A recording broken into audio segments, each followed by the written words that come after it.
தமிழே விழியாய் குரலே நெறியாய் இருக்கிறீர்கள். வாருங்கள், உங்களுக்காக அரங்கம் காத்துக் கொண்டிருக்கிறது.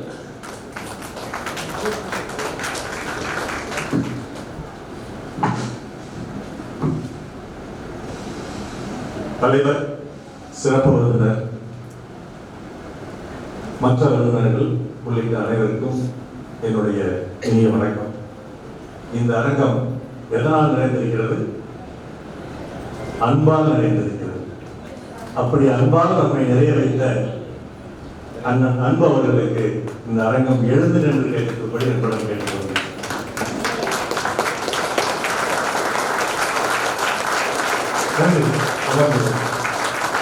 அதுக்கு சிலர் இங்கே இருக்கை இல்லாமல் நின்று கொண்டு கேட்டுக் கொண்டிருக்கிறார்கள். அவர்களுக்கும் நம்முடைய கைதட்டலை நாம் சொல்லி நன்றி தெரிவிக்கலாம். இந்த ஏற்புரை ஒரு முறையாக தயாரிக்கப்பட்ட உரை அல்ல. இது உள்ளத்திலிருந்து வரக்கூடிய சில சொற்கள் அவ்வளவுதான். ஐயா அவர்கள் சொன்னது போல சபை நாகிறதுக்காக நான் அண்ணன் ஐயா என்று சொல்லி சொல்கிறேன். ஐயா அவர்கள் சொன்னதை போல என்னுடைய அப்பா வந்து ஒரு தலைமை ஆசிரியர். அவர் ஒரு புலவர். அவர் சின்ன வயசுல இருந்து எனக்கு தமிழ் படின்னு சொல்லுவார். புலவடி எனக்கு ரொம்ப கஷ்டமா தான் இருக்கும். எது ரொம்ப கஷ்டமோ அதை படிச்சு சொல்றாரு அப்படிங்கிற மாதிரி தான் நினைச்சிட்டு இருப்பேன். பள்ளியில நான் படிக்கும் பொழுது திருக்குறள் நான் படிச்சது வந்து தமிழ்ல எளிதாக 5 குறள் படிச்சு மனப்பாடம் பண்ணி எழுதினோம்னா 10 மார்க் நிச்சயமா கிடைச்சிடும். அதுக்காக தான் திருக்குறளே படிச்சேன். அதுக்கப்புறம் திருக்குறள் நான் படிக்கவே இல்லை. அப்புறம் அப்பா மறைத்த பொழுது என்ன தோணுச்சுன்னு தெரியல, திருக்குறள் மூவாவுரை வந்து ஒரு நூல் அவருடன் சேர்த்து எரித்தேன். திடீர்னு தோணுச்சு, எரிக்கணும்னு நினைச்சேன். அது காரணமா எனக்கு தெரியல. அதுக்கப்புறம் வள்ளுவரும் திருக்குறளும் ஆழ்ந்த எண்கள் வந்து அமர்ந்து கொண்டது. நான் முதலில் இந்த திருக்குறளை குட் மார்னிங் மெசேஜ் சில பேருக்கு போடுறதுக்கு, வெறுமே ஏதாவது ஃபார்வர்ட் போடுறதுக்கு, குட் மார்னிங் மெசேஜ் போடுறதுக்கு குறளும் பொருளும் போடலாம் அப்படின்னு சொல்லிட்டு போட்டேன். என்னுடைய நண்பர்கள் சிலர் வந்து தமிழ் அவ்வளவா படிக்க முடியாது, அவங்க இந்த பொருளுக்கான பொருளையும் ஆங்கிலத்திலையும் போட சொல்லி சொன்னாங்க மருத்துவ நண்பர்கள். அதுக்காக அது ஆங்கிலத்திலையும் பொருள் போட்டேன். முனைவர் ஞானசம்பந்தன் ஐயா மதுரையிலிருந்து, அவர் எனக்கு நெருக்கமானவர். அவர் ஒரு நாள் இந்த நேரில் பார்க்கும்போது, டாக்டர் நீங்க உங்க உரை வித்தியாசமா இருக்கு, வழக்கமான உரை மாதிரி இல்லாமல் இருக்கு, நீங்க அதை ஆடியோவாகவும் போடுங்க, அப்பதான் யாரும் எந்த வேலை செஞ்சுட்டு இருந்தாலும் அதை கேட்டுக்கிட்டே அப்படியே அண்ணன் சொன்ன மாதிரி இதுல பேருந்து மகிழ்வுந்தில் பயணிக்கும் போது கூட கேட்கலாம் அப்படிங்கிற மாதிரி நீங்க ஆடியோவா போடுங்க, ஆடியோவா போடுறது. அதுக்கப்புறம் என் மகன் சொன்னா, டாடி உங்களுக்கு உடல் மொழி நல்லா வருது, பார்க்கறதுக்கு கொஞ்சம் சுமாரா இருக்கீங்க, அதனால நீங்க வந்து வீடியோவாக போடுங்க என்று சொன்னாங்க. அதுதான் அவன் சொன்னதுக்கு அப்புறம் தான் வீடியோ வர ஆரம்பிச்சது. அந்த வீடியோ போட்டு கொடுக்குற கண்ணன் வந்திருக்கீங்களாங்க? இல்லை, அவங்க யாராவது வந்திருக்கீங்களா? ஸோ அவர் வந்து நான் இதை வந்து ஒரு கிரீன் ஸ்கிரீன்ல போட்டு ரெக்கார்ட் பண்ணி அனுப்பிச்சிடுவோம். மொபைலில் ரெக்கார்ட் பண்ணுவேன். அவர் அதை வந்து கொஞ்சம் ஒப்பனை செய்து அந்த திருக்குறளை அனுப்பிச்சுடுவாரு. அதுக்கப்புறம் தான் அந்த எல்லாத்துக்கும் அனுப்புறேன். இதை காலையில் நான் முதலில் அனுப்புவது யாருன்னா, இறையன்பு ஐயா என்னுடைய உடன்பிறந்த அக்கா, என் உடன்பிறந்த அக்கா இன்சுவை அவர்களுக்கு தான் காலையில் அனுப்புவேன். முதல்ல அனுப்புவேன். அவங்க பார்த்துட்டு ஒரு பதில் போட்டுருவாங்க உடனே. அப்பதான் நான் முதல்ல சரியான குரலுக்கு அனுப்பிச்சிருக்கிறோம், அதெல்லாம் மாற்றி அனுப்பிச்சிருவேன். அப்படி ஒரு தப்பு நடக்கக்கூடாது, எல்லாத்துக்கும் அனுப்பிச்சதுக்கு அப்புறம் ஒன்றும் பண்ண முடியாது இல்லையா, அப்படிங்கிறதுக்காக ஒரு ப்ரிலிமினரி டெஸ்ட் வந்து அக்கா மூலமாக செஞ்சுட்டு தான் நான் பண்ணுவேன். இதுவரைக்கும் எல்லா குரலுக்கும் எந்த சூழ்நிலை இருந்த பொழுதும் உடனடியாக பதில் கொடுக்குறவர்கள் அவங்க தான். இன்னைக்கு அவங்க ஒரு கல்லூரிக்கு அங்கே நேர்முக தேர்வு நடத்துறதுனால சென்னையில இங்கே வர முடியல. இதை யூடியூப்ல ஏன் போடலாம் அப்படின்னா, என்னுடைய மகள் காவியாவும் மரபன் பிரவீன்ராஜ் 2 பேர் யூடியூபர்ஸ். அவங்க தமிழ் யூடியூப் சேனல் வச்சிருக்காங்க. நாய்க்குட்டி எல்லாம் பேசுற மாதிரி எல்லாம் அவங்க ஷார்ட் ஃபிலிம்லாம் எடுத்துக்கிட்டு இருக்காங்க. ஸோ அதனால அவங்க சொன்னாங்க, நீங்க இதை வந்து யூடியூப்ல போடுங்க, இன்னுமே உங்களுக்கு வந்து நிலைத்து நிற்கும், நிறைய பேரும் பார்ப்பாங்க அப்படின்னு சொல்லி. இப்போ ஓராண்டு உரைகள் சொல்லிட்டு ஐயாவுடைய உரைகள், இறையன்பு ஓராண்டு உரைகள்னு வந்திருக்கு. அது அவர் பேசுன எல்லாமே அப்படியே ஒரு டிரான்ஸ்கிரிப்ஷனா வந்து 4 வால்யூமா வந்திருக்கு. நீங்க வேற அவருடைய நூல் எது படிக்கலனாலும் அதை படிச்சீங்கன்னா எல்லா கருத்துக்களுமே அதுல வந்து வந்துடும். இன்னைக்கு பேசுறதுல எவ்வளவு புதுமையான கருத்துக்கள் வந்ததோ அது போன்ற பல கருத்துக்கள் அதுல வந்து இருக்கும். அந்த மாதிரி இந்த திருக்குறள் நூலையும் எதிர்காலத்தில் ஒரு டிரான்ஸ்கிரிப்ஷனாக நான் கொடுத்த உரையை வந்து கொண்டு வர இழைக்கிறேன் அப்படிங்கிறதையும் உங்கள் முன் மகிழ்ச்சியுடன் தெரிவித்துக் கொள்கிறேன். அந்த விழாவிலும் நிச்சயமாக அண்ணனை அழைப்போம் என்று கேட்டுக்கொள்கிறேன். இத குரல் போடும்போது ஜோமோனுடைய டைரக்டர் ராஜேந்திரன் தண்டபாணி அவர்கள் எனக்கு நண்பர். அவர் சொன்னார், நீங்க குரல் போடுறீங்க, இதை வந்து தொகுத்து ஒரு அந்த ஒவ்வொரு அதிகாரம் முடிஞ்சலையும் ஒரு தொகுப்பு போட்டுருங்க. அப்ப குரல் எல்லாமே படிக்க முடியலன்னா அந்த தொகுப்பு மட்டும் பார்க்கறவங்க அந்த பொருள் புரியுன்னு சொன்னாரு. அதனால அந்த தொகுப்பு நான் வந்து ஒவ்வொரு அதிகாரம் முடிஞ்சலையும் ஒரு அதிகார தொகுப்பு என்று ஒன்று போடுகிறேன். இந்த குரல்னால எனக்கு போடும்போது இது யாரும் இந்த மாதிரி ஒரு விழா நடக்கும், யாராவது பார்ப்பாங்கன்னு கூட நம்பிக்கை இல்லை. ஏன்னா எங்க வீட்டில் இருக்கவங்க பெருசா பார்க்குற மாதிரி தெரியல. அதனால வந்து நான் சொல்றது வீட்டுல உறவுகள். ஸோ அப்படி இருக்கும்பொழுது வந்து இதை எல்லாருமே பார்ப்பாங்களா, இதுக்கு வந்து என்ன இதுல என்ன பயன் இருக்குமா, நான் யோசிக்கவே கிடையாது. ஆனா இதுக்கு என்ன பயன் வந்ததுன்னா, கைமாறுகள் இல்லாமல் நம்ம செயலை செய்யும் பொழுது என்ன நடக்கும் அப்படின்னா, நடிகர் சிவகுமார் ஐயா அவர்களுக்கு இது யாரோ என்னுடைய நண்பர் ஒருவர் ஏதோ ஆக்சிடென்ட்லா மிஸ்டேக்கா அவர் கணிச்சிட்டாரு. அந்த அன்னைக்கு நான் வந்து எனக்கு ஒரு மறந்துச்சு, ஒரு கண்ணதாசன் பாட்டு எடுத்துட்டு இதே மாதிரி ஜனராஜ்யமா நடக்கிற விஷயங்கள்லாம் சொல்லியிருக்கேன். அவர் அப்பதான் திருக்குறள் 100 குறள் எடுத்து ஒரு நூல் வெளியிட்டு பேச்சும் பேசியிருந்தார். உடனே நான் என்னுடைய எண்ணம் வாங்கி எனக்கு கூப்பிட்டு, உங்கள் உரை ரொம்ப நல்லா இருக்கு, எளிதா மக்களை சென்றடையும் அப்படின்னு சொல்லிட்டு அதுக்கப்புறம் என்னை சென்னைக்கு வர வச்சு எனக்கு 15 நிமிடம் தான் டைம் கொடுத்திருந்தார். நான் மனைவி போயிருந்தோம். 3 மணி நேரம் என்னிடம் உரையாற்றினார். என்னை அறிமுகம் செய்த நண்பர்கள் இன்னைக்கு அவர் யாருக்கு இந்த மாதிரி பேசுறதே கிடையாதுங்க, உங்களை பிடிச்சி குறைச்சி பேசுறாருங்க. அப்படிப்பட்ட ஒரு தெய்வீக நட்பை, தெய்வீக உறவை தெய்வ புலவர் எனக்கு கொடுத்திருக்கிறார் என்றால் அது மிக இல்லை. இதுக்கு விழாலாம் நடத்துறதுக்கு எனக்கு வந்து சத்தியமா உடன்பாடே கிடையாது. ஆனா திடீர்னு ஒரு நாள் இங்க வந்து தங்களுடைய தலையை வெள்ளை மையால் அலங்கரித்திருக்கிறவர்கள் வந்து ஒன்னு நண்பர் ரமேஷ், இன்னொன்று வந்து பழனிவேலையா. அந்த பழனிவேலையா வந்து திடீர்னு ஒரு நாள் என் ரூம் வந்தார். ஒரு 10 நாளைக்கு முன்னாடி இந்த மாதிரி ஒரு போராட்ட விழா நடத்துனாரு. நான் நிச்சயமாக முடியாதுன்னு சொல்லிட்டேன். திடீர்னு ஒரு போன் அடிச்சா உங்களுக்குள்ள 10 பேர் வந்து நிற்கிறாங்க. அதுல வந்தவங்க யாருன்னு கேட்டா, நம்ம மோகன், காமராஜ், கோவிந்தராஜ், ரவிச்சந்திரன், தங்கத்தமிழ், கோவை சுந்தரம், ஜெயவேல், பிரபாகரன், சாய் சந்தோன்னு 10 பேர் உள்ள நின்றாங்க. சுத்தி நின்று நம்மளை மிரட்டுமா நம்ம என்ன பண்ண முடியும்? வேற வழியே இல்லாம அவங்களுடைய அன்பு மிரட்டலுக்கு வந்து கொண்டு சரின்னு சொல்லிட்டு, ஆனா ரொம்ப மிகுந்த கூச்சத்துடன் தான் ஒத்துக்கிட்டேன். அப்புறம் அவங்க திருப்பியும் அண்ணா தான் இதுக்கு வந்து சீஃப் கெஸ்டா வரணுங்கிற வேண்டுகோள் வைக்கிறாங்க. அவர் டேட் வாங்குறதுங்கிற ஒரு எளிதான விஷயம் இல்லை. ஆனா நல்வாய்ப்பாக இன்று சங்ககிரியிலும் நாளை சேலத்திலையும் ஒரு கூட்டம் நடக்குது. இந்த இடத்துக்கு முன்னாடி ஒரு சாண்ட்விச் மாதிரி இந்த ஒரு கூட்டத்தை ஏற்பாடு செய்தீர்களாம் என்று ஒத்துழைத்ததுக்கு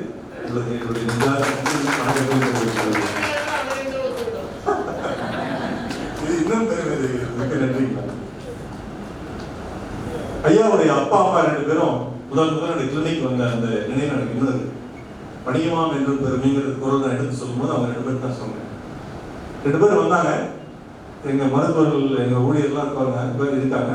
அவங்க ஐயா பேசும்போது சொன்னாங்க, ஒரு நம்பர் அனுப்பிச்சேன், கூட்டம் நிறையான்னு சொன்னாங்க. அந்த மாதிரி இருக்க ஒரு சமயத்துல வந்துட்டாங்க. ஏன்னா அறிமுகம்லாம் வந்துட்டு வரிசையில வந்து பார்த்துட்டு உள்ள வந்து வந்தப்போ நான் அட்ரஸ் பார்த்தப்போ கேட்பேன். பொதுவாக நோயாளிட்டு கொஞ்சம் சகலமா பேசுவேன். அப்படி பேசும்பொழுது சன்னதி திருநெல் இருந்தது. இறையன் பையா வீட்டுக்கு பக்கத்தில் இருக்கீங்களான்னு கேட்டேன். அப்பதான் சொன்னாங்க, என்னுடைய மகன் தான் அப்படின்னு சொன்னாங்க. நான் ஷாக் ஆயிட்டேன். எழுந்து அப்படியே என்னால் என்ன பேசுறதுன்னு தெரியல. 2 IAS அதிகாரிகளை பெற்றவர், அறிஞர்களை பெற்றவர். அவ்வளவு ஒரு தன்னடக்கத்துடன் வந்துட்டு சில பேர்லாம் எனக்கு வந்து எங்கேயாவது ஒரு இடத்துல தெரிஞ்சவங்களா இருப்பாங்க, வந்ததுன்னு குதிச்சுட்டு இருப்பாங்க. டாக்டர் எனக்கு அவ்வளவு பழக்கம், உடனே பார்க்கணும். அல்லது வேற ஏதாவது ஒரு விஐபி இருந்தா கூட உடனே பார்க்கணும்னு சொல்லுவாங்க. ஒரு 10 தரமா திருப்பி ரிமைண்டர் கொடுத்துட்டு இருப்பாங்க. இவங்க 2 பேர் வந்து ஒரு வார்த்தை கூட பேசாம அவங்க டேர்ன் உள்ள வரும்போது தான் வந்து எங்களை ட்ரீட்மெண்ட் எடுத்துக்கிட்டாங்க.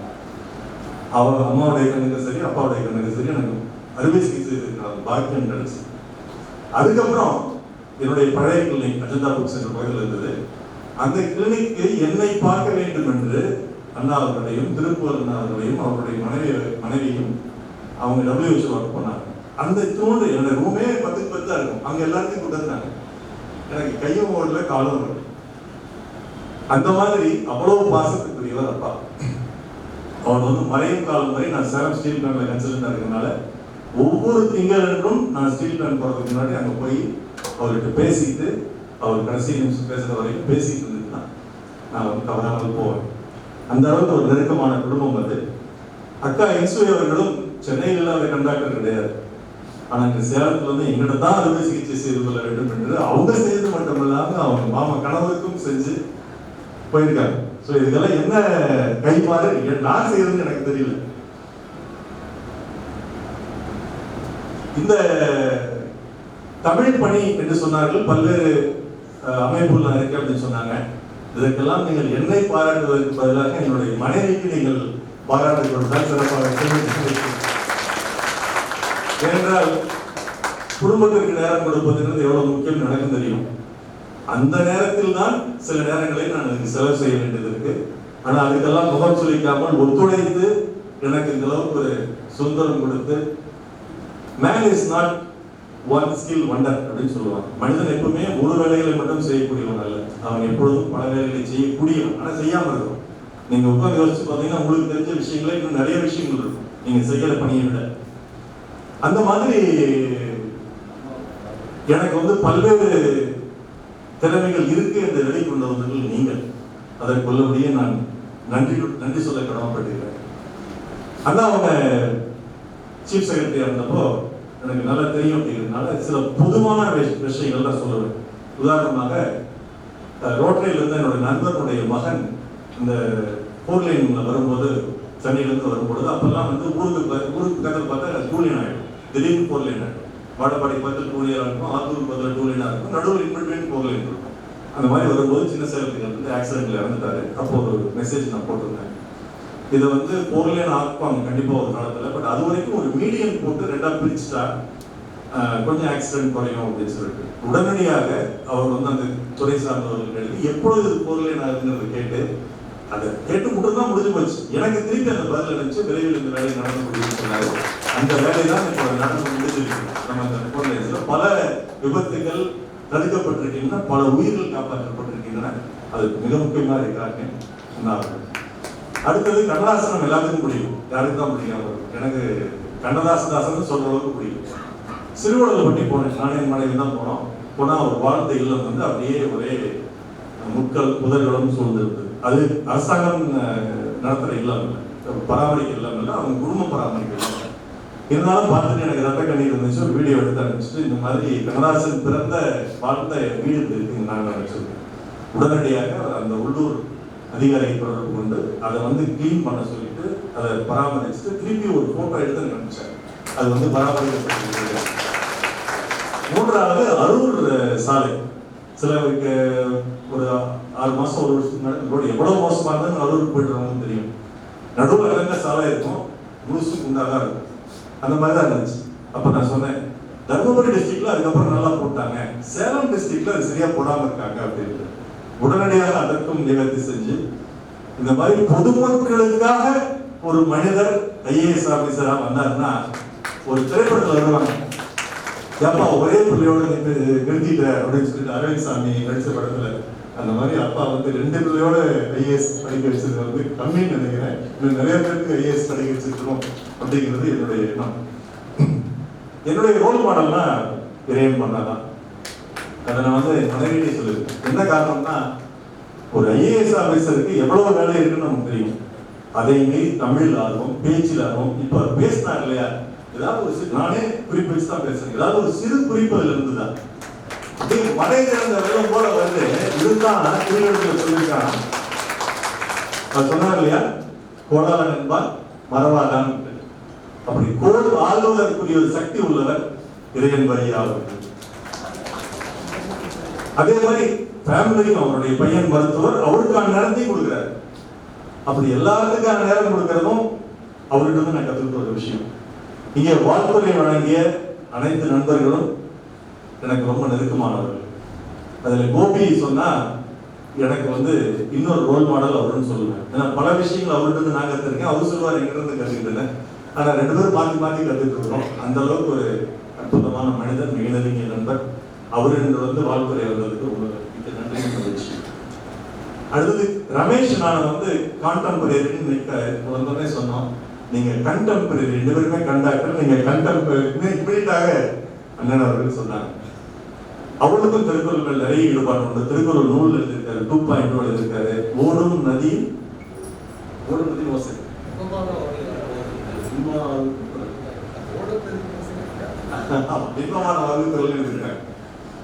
ஓங்கி வாழ ஓசையின்றி ஒரு வழி, அப்படி ஒரு நூல் எழுதியிருக்காரு. இந்த மாதிரி நிறைய நூல் எழுதுவாரு. இப்ப ஐயாவுடைய நூல்களையும் அங்க வெளியிட்டாரு. அந்த மாதிரி தமிழ்ல ஆர்வம் உண்டு, 2 பேருக்கும் இசையில் ஆர்வம் உண்டு, கண்மருத்துவத்தில் ஆர்வம் உண்டு, சமுதாய சேவையில் ஆர்வம் உண்டு. இது 2 பேருமே கிட்டத்தட்ட ஒரே மாதிரின்னு சொல்லலாம். அந்த காரணத்துக்காக தான் ரமேஷ் நீங்க வர சொல்லியிருந்தேன். மிக்க நன்றி ரமேஷ், நீங்க வந்து பேசுங்க. அடுத்து எந்த கைமாறும் பண்ணாம எதிர்பார்க்காம இந்த மாதிரி ஒரு விழா நடத்தணும்னு நினைச்ச முனைவர் கோவிந்தராஜ் அவர்களுக்கு நன்றி. என்னை வாழ்த்து பேசிய என்கிட்ட என்னோட சிரிப்பு அவ்வளவு அழகாக ரசிச்சேன். அவர் ஒரு மிகப்பெரிய கவிஞர், அதனால என்னோட சிரிப்பு வச்சு ஒரு கவிதை இணைய நண்பர் பழப்புடைய அவர்களுக்கும் மற்றும் ரவிச்சந்திரன், பழனிவேல் ஐயா, செண்பகவல்லி அம்மா, செவ்வேல் ஐயா அனைவருக்கும் ரவி தலைவராக இருந்த ரவி அனைவருக்கும் நன்றி. சுற்றத்தால் சுற்றப்படும் ஊழல்கள் ஒரு செல்வந்தான் பெற்றத்தால் பெற்றவை என்று வள்ளுவர் சொல்லுவார். நான் பெற்ற செல்வங்கள் மிகப்பெரிய செல்வம் என்னன்னா, இவ்வளவு சுற்றங்கள் நீங்க வந்து இந்த விழாவுக்கு வந்திருக்கீங்க அப்படிங்கிறத விட பெரிய பயன் எனக்கு. வள்ளுவர் மறை வைரமுத்து உரை நிகழ்ச்சியில அண்ணன் அவர்கள் சிறப்பு வந்து பேசினாங்க. அப்ப ஒரே ஒரு வரி சொன்னாங்க, கிட்டத்தட்ட ரமேஷ் சொன்ன அதேதான். திருக்குறளுக்கு பலரும் உரை எழுதியிருக்கிறார்கள், ஆனால் மிகச்சிறந்த உரை எதுவாக இருக்க முடியும் என்றால் திருக்குறள் படி வாழ்வதுதான் மிகச்சிறந்த உரையாக இருக்க முடியும்.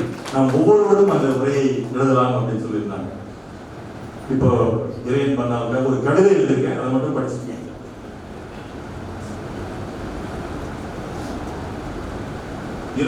இறை தந்த அன்பு, அதான் கவிதையுடைய தலைப்பு.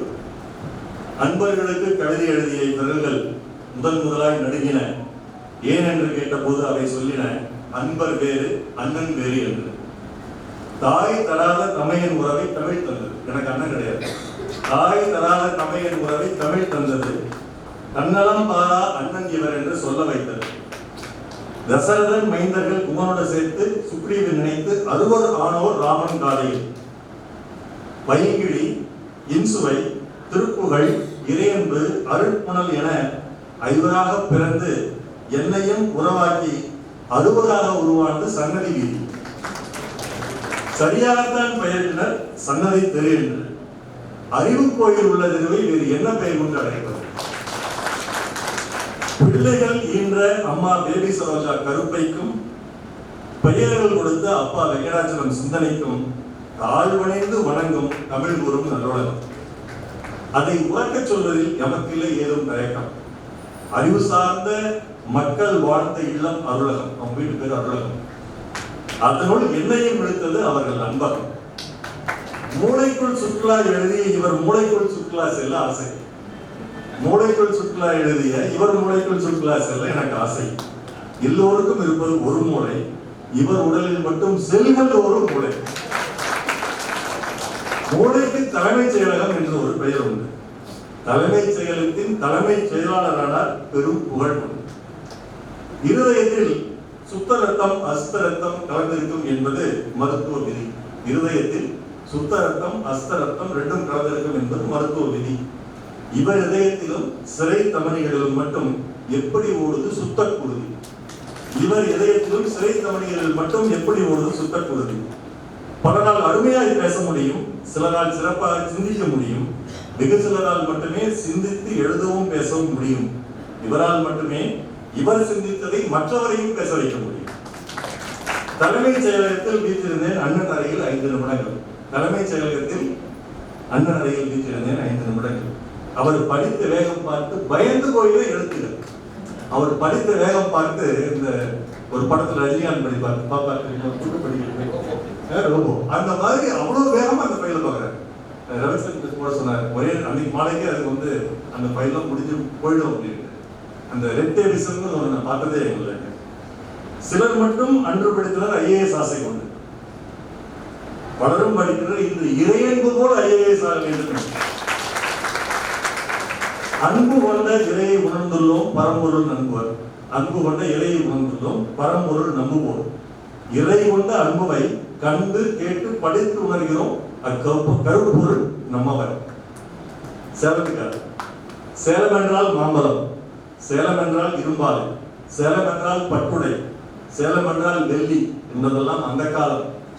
சேலம் என்றால் இன்சுவை, சேலம் என்றால் திருப்புகள், சேலம் என்றால் இறையன்பு, சேலம் என்றால் பைங்கிளி என்பது இந்த காலம் மட்டுமின்றி எந்த காலமும்.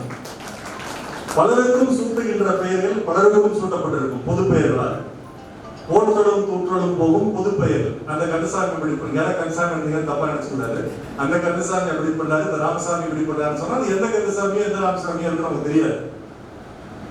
உனக்கு வைத்துள்ள பெயர் தனிப்பெயர், உனக்கு வைத்துள்ள பெயர் தனிப்பெயர். தரணி உன்னை போற்றும்படி நடக்க, நன்றின் பால் துய்க்க. தரணி உன்னை போற்றும்படி நடக்க, நன்றின் பால் துய்க்க. இது தந்தையின் அறிவுரை. அவர் தந்தை சொன்னது அவருக்கு, என் தந்தை இட்டது எனக்கு. ஏன்னா 2 பேருமே காமனான பேர் கிடையாது. அவங்க வீட்டுல எல்லாத்து பேருமே காமனான பேர் கிடையாது. என் பேர் காமனான பேர் கிடையாது. எங்க அப்பா நான் கொஞ்சம் பெரியவனே சொன்னாரு, உனக்கு வச்சிருக்கிற பேர் தனிப்பட்ட பெயர். நீ நல்லதை செஞ்சாலும் பழிச்சுன்னு தெரியும், கெட்டதை செஞ்சாலும் பழிச்சுன்னு தெரியும். எப்படி நீ பழிச்சுன்னு தெரியும் நினைச்சுக்கிறியோ அப்படி பாத்துக்க அப்படின்னு. அதே மாதிரி அண்ணனுக்கும் அவங்க அப்பா அறிவுரை சொன்னாருங்கிறது ஒரு சொல்லியிருக்காரு. சேலத்திற்கும் தமிழ்நாட்டிற்கும் இந்தியாவிற்கும் உலகத்திற்கும் மனிதருக்கும் தமிழுக்கும் தனிப்பெயர் தந்தோரில் நீங்கள் முதல்வன். 12 காலம் பல பௌர்ணமி கண்டு பைந்தமிழ் சேவைகள் பெரும்பங்கு கொண்டு நீடூழி வாழ்க நெடும்புகழ் கொண்டு மகிழ்வுடன் வாழ்க மணிவண்ணன் கொண்டு நலமுடன் வாழ்க நாளிலம் கண்டு வளமுடன் வாழ்க வல்லரசு கொன்று என்று வாழ்த்தும் இத்திருச்சபையில் நான் முதல்வன். நன்றி, வணக்கம்.